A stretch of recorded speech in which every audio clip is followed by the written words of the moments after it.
सासू माँ, तुम्हारा कमरा अब मेरा हुआ। राधा जी की आंखों से नींद कोसों दूर थी। नींद आए भी कैसे उनको।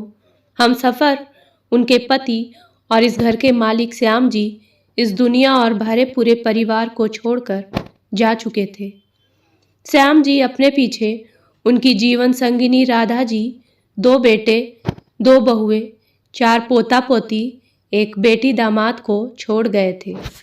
पति के जाने के बाद से ही राधा जी एकदम चुप ही हो गई थी। ना किसी से बोलना, ना कुछ कहना। राधा जी ने सोचा, नींद नहीं आ रही है, चलो छत पर जाकर ठंडी हवा में टहल कर मन बहला लिया जाए। छत पर जाने के लिए सीढ़ियां चढ़ती है तो उन्हें छत पर से कुछ आवाजें सुनाई पड़ती है। छत के दरवाजे से देखती है कि यहाँ तो पूरी महफिल जमी है। रात के 11 बजे बेटा बहू, बेटी दामाद सभी हैं। उनके कदम वही ठहर जाते हैं। पिताजी तो रहे नहीं, इसलिए हमारे पति यानी तुम सबके भाई, बड़े भैया ही इस घर के बड़े कहलाएंगे। सासू माँ अकेली हो गई है तो उन्हें अब इतने बड़े कमरे की क्या ज़रूरत। हमारा कमरा भी अब हमें छोटा पड़ने लगा है। उनका कितना बड़ा और कितना आलीशान कमरा है। जब से हम शादी करके आए हैं तभी से उस कमरे में हमारा मन अटक गया था। इसलिए सासू माँ और ससुर जी का कमरा अब हम ले लेंगे और सासू माँ को हमारा कमरा दे देंगे। बड़ी बहू प्रिया ने अपना फरमान सुनाया। राधा जी को तो अपने कानों पर विश्वास नहीं हो रहा था। जिस बहू को वह अब तक गाय समझती थी उसने आज अपने सींग दिखा दिए। राधा जी को अपनी बड़ी बहू प्रिया बहुत प्रिय थी क्योंकि वह कभी पलटकर जवाब नहीं देती थी। छोटी बहू रूपा से तो 36 का आंकड़ा था क्योंकि वह गलत बात का तुरंत विद्रोह करती थी।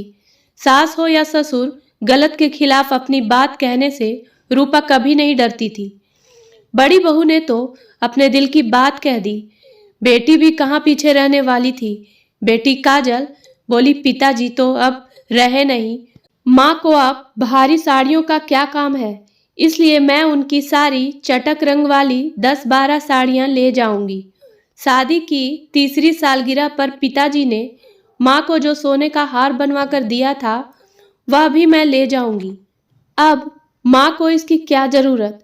बेटी से भी ऐसी उम्मीद राधा जी को नहीं थी। आज उनके पति को गए 15 दिन भी नहीं हुए थे। घर के बच्चे इतना असंवेदनशील हो गए। बड़े भैया तो कहने भर के बड़े थे।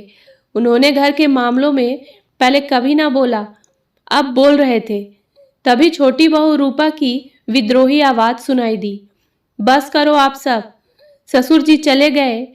इसका मतलब यह नहीं कि सासू माँ के होते हुए आप सब अपनी मन मर्जी करेंगे। रही बात कमरे की तो कमरा हमेशा से ससुर जी और सासू माँ का था और रहेगा।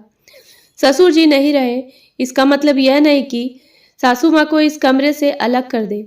आज भी सासू माँ इस घर की मालकिन है। कितनी पुरानी यादें जुड़ी होंगी उस कमरे से।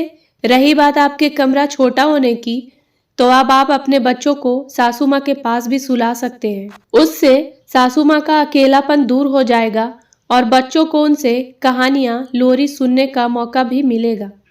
रूपा ने बड़ी बहू प्रिया से कहा, और काजल दीदी, आप बेटी होकर अपनी माँ के प्रति इतनी असंवेदनशील कैसे हो सकती हैं? आज के जमाने में आप जैसी सोच रखती हैं कि पति के गुजर जाने पर पत्नी अपने पसंद के रंग की साड़ी नहीं पहन सकती। ससुर जी सासू माँ को हमेशा चटक रंगों में देखना पसंद करते थे। गहने साड़ियाँ उनके हैं, जिसे चाहे दे पहने, उनकी मर्जी। हमें उनकी इच्छा का मान रखना चाहिए। हमें उनके जीवन में खुशियों के रंग भरने चाहिए, ना कि उनकी जिंदगी बेरंग कर देनी चाहिए। छोटी बहू ने कड़े शब्दों में अपनी जेठानी और ननद की गलत बातों का विरोध किया। राधा जी के दोनों बेटों ने भी सिर हिलाकर अपनी सहमति दर्शा दी।